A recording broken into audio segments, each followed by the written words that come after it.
Hey, with your evening story channel, I post new interesting stories every day. Subscribe and click the bell to not miss it. Kate took her son's backpack with Spider-Man and began to sort out notebooks. Andrew, fifth grader, began the long-awaited winter vacation, so the child with a pure heart threw his bag in the far corner of the nursery, not wanting to remember about the existence of books until the new semester. Mom began to spread out the contents of the backpack by deed and fist, the educational literature she distributed on the shelves.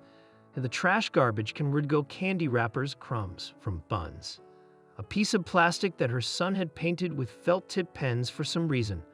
When the mother reached the outer pocket with the image of a spider web, she smelled a bad odor, having learned from the balls of the pocket a bag with strange contents.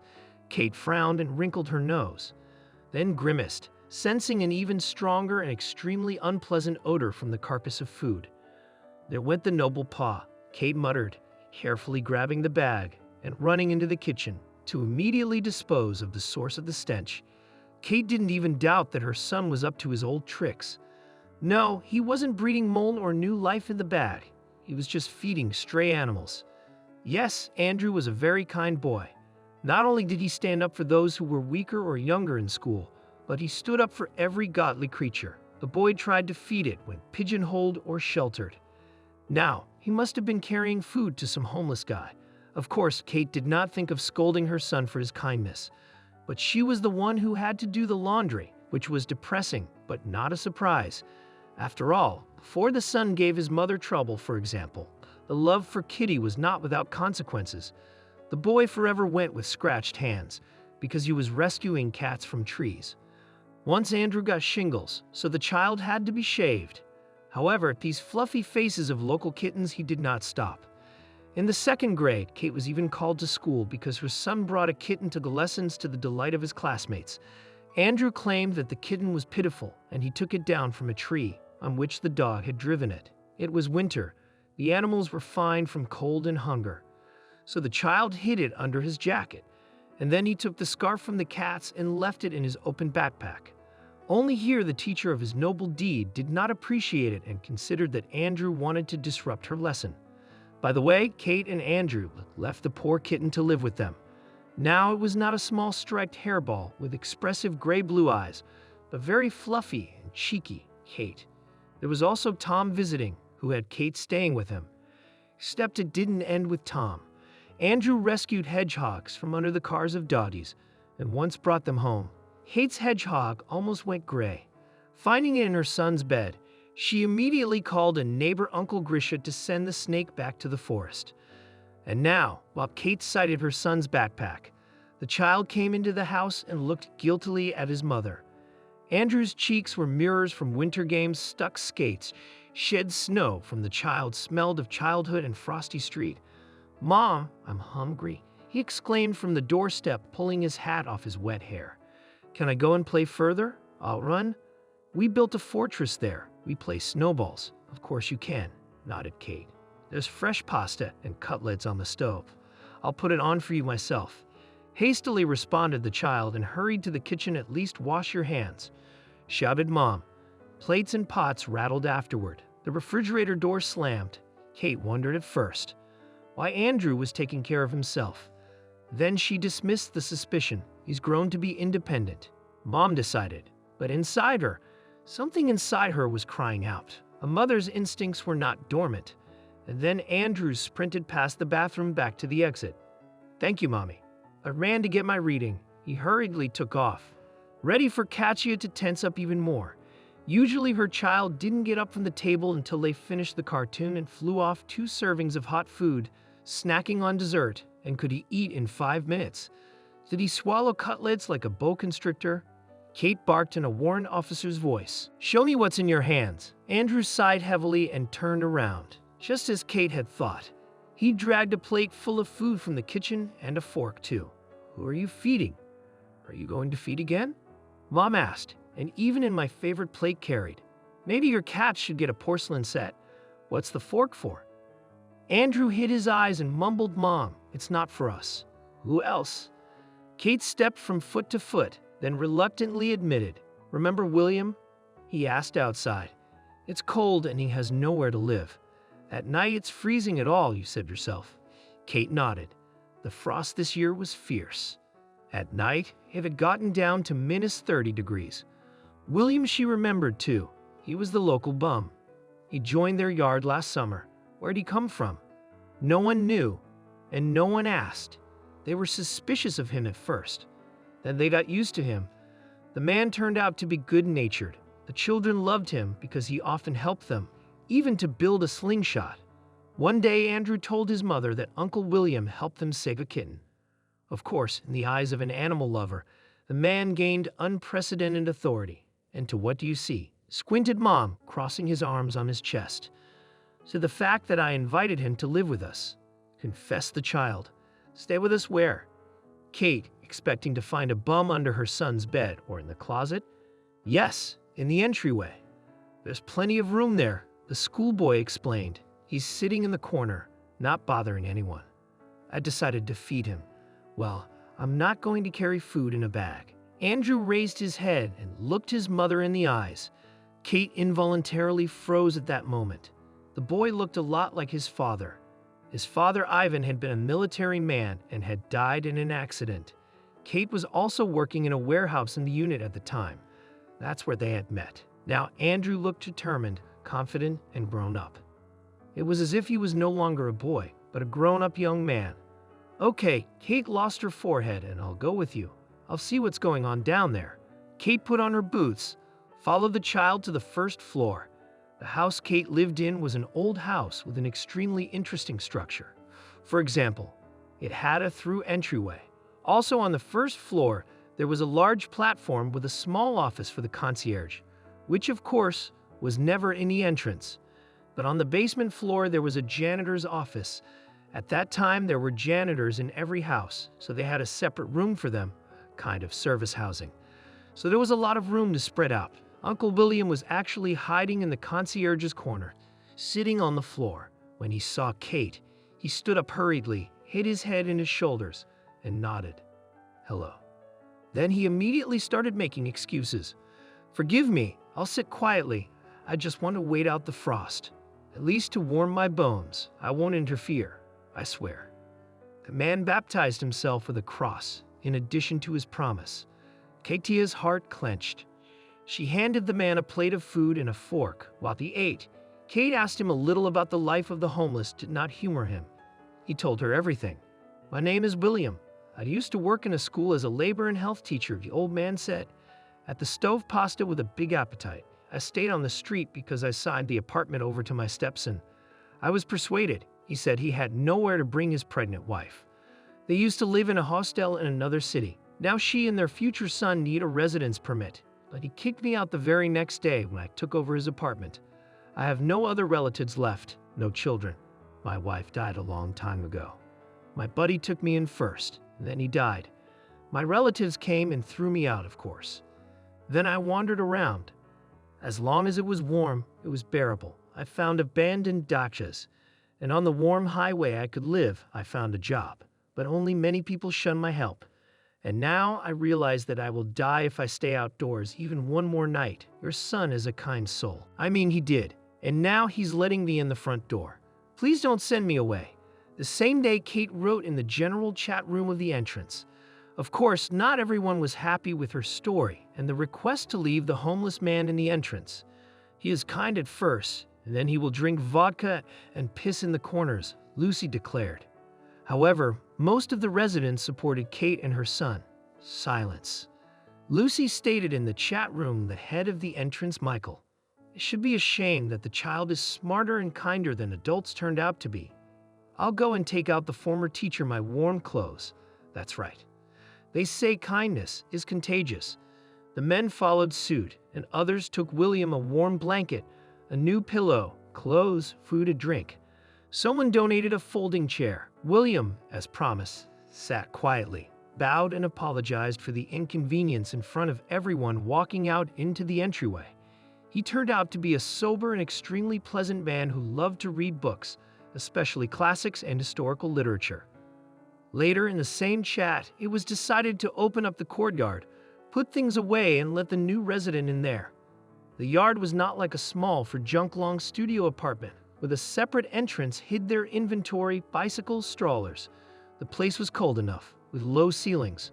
But for William, who had to sleep on a park bench, covered with old issues of the newspaper, it seemed like paradise.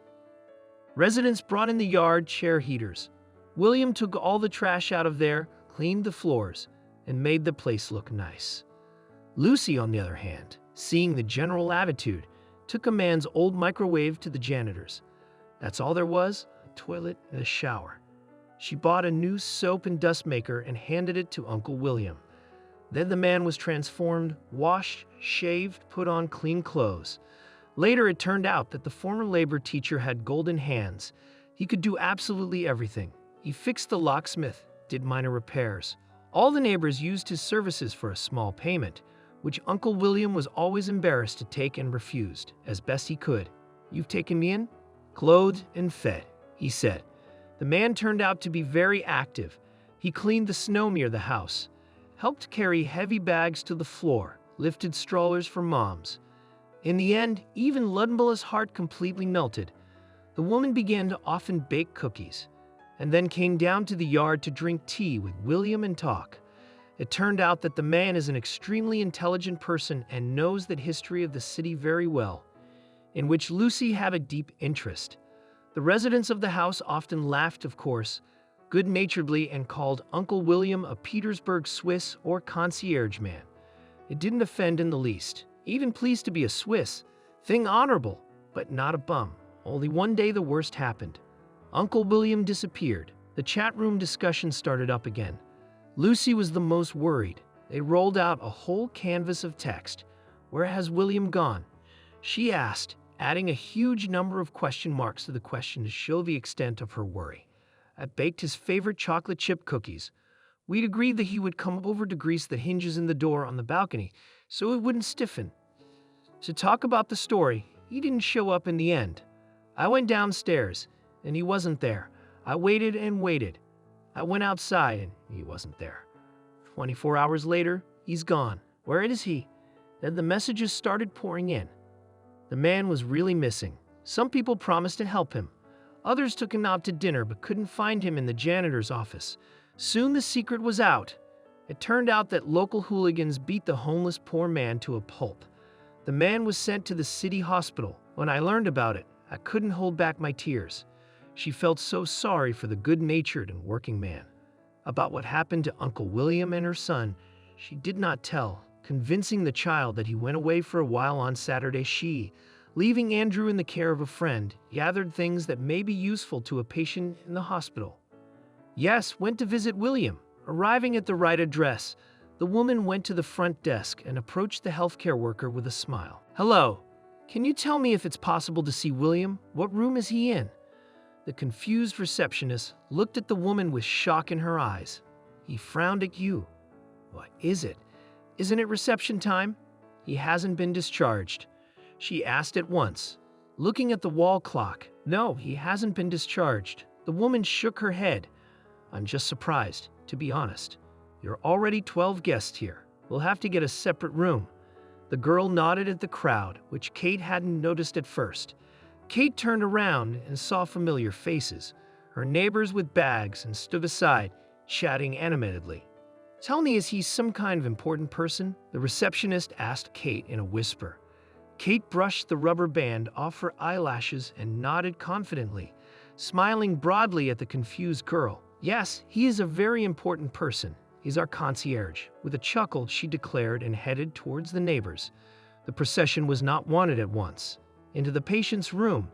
It did not do without an argument, which was won by Michael, who was used to arguing with representatives of the management company. In the end, when the ward door opened, William saw his new friends. "But hello, Uncle William," exclaimed Michael Bass, placed a bag of fruit on the shelf. "Did you think you could hide from us in the hospital? But it didn't work out." The man's bed was surrounded by the occupants of his temporary shelter. They asked him how he was doing. They assured him that the hooligans had already been found and sent to jail. Eduard Ovzianico from the second floor, who had connections in the police, helped in this. William was silent, not knowing what to say. He just looked at people's faces and then tears appeared in the homeless man's eyes. He immediately hid his face in his palms, his thin shoulders shaking with frantic sobs. Love sobs hugged the man tightly. "I brought you some cookies. Your favorite chocolate chip," she imprinted, and a book about Street Petersburg, of course. The other girls and women couldn't stand it. They started wiping their faces, rubbing mascara under their eyes, and sobbing. "Full of dampness," sniggered Michael. However, he himself turned away to the window. Then Nurse Anna entered the room. She was looking at the guests. "I was surprised to see such a full house." She shook her head and looked slyly at the patient. "And you said there were no loved ones, William? You lied to me." The man mumbled something. His cheeks shrank treacherously. The guests looked at each other. They exchanged understanding glances, puffy green eyes. Anna was a very pretty woman. It was clear exactly what had embarrassed Aunt William. Visitors watched Anna coo as she gave her patient an injection. However, her attitude surprised no one. The man was a cultured and charming person. Here into the heart of the nurse he found the key. When William was discharged, he returned to the yard. By that time, the neighbors decided that he should help him with the restoration of his passport and documents. It was said and done. Soon William was holding first a temporary ID card and then a brand new passport. The former teacher with a solid record of service was entitled to a pension, about what the neighbors also did not forget. However, he decided that he did not want to live only on his pension. "I can still work and even want to," he confessed to Kate. "It used to be hard for me when I was kicked out of everywhere. It seemed that no one needed me, but now I have so much strength in me. It's all thanks to you, your son first, and then all the neighbors who have done so much good for me." The man got a job as a janitor. Yes, he also worked part-time for the neighbors, but he didn't live in the entryway for long. Anna the nurse was also a lonely soul. 6 years ago, she lost her spouse, who fell ill and quickly burned to death in her arms. Her son had long since grown up and moved to the capital, rarely visiting his mother. Since that time, Anna found joy only in caring for patients, to whom she gave her love. However, it was time for her to retire, and she wanted a woman's happiness. At the hospital, Anna and William became close, but the man had nothing to offer, working and sweet to the nurse, so he left without saying goodbye. However, after a while, when he had plucked up his courage and found a job, he returned to the hospital and met Anna coming out. "Anna, forgive my impertinence, but I've been thinking about you every day since I was discharged," he admitted. "I'm not used to humor, and I'm not supposed to be old enough. I like you, except that my life, you might say, began with a clean slate. I can't offer you a sky and diamonds." Anna then smiled and sincerely pleased. "Why do I need a sky and diamonds? I like the stars, the ones that shine every night, all the same." Anna invited the man to move in with her. They began to live soul to soul. Soon they got married and decided to move to the village to start a household. Anna had an old cottage in the village, inherited from her grandmother. However, William was just the right man to make any repairs and bring the house to mind. Before leaving, William came with his wife to the very doorway where he had been let in by a good-natured boy in what seemed to be a lonely past life. The man rang every doorbell and bowed to the owners. Thanks for help and kindness and support lower than otherwise. Uncle William bowed to Andrew and his mother. Why would Doyu, homeless, slipped his hand into his pocket and pulled out a wooden toy he had made himself.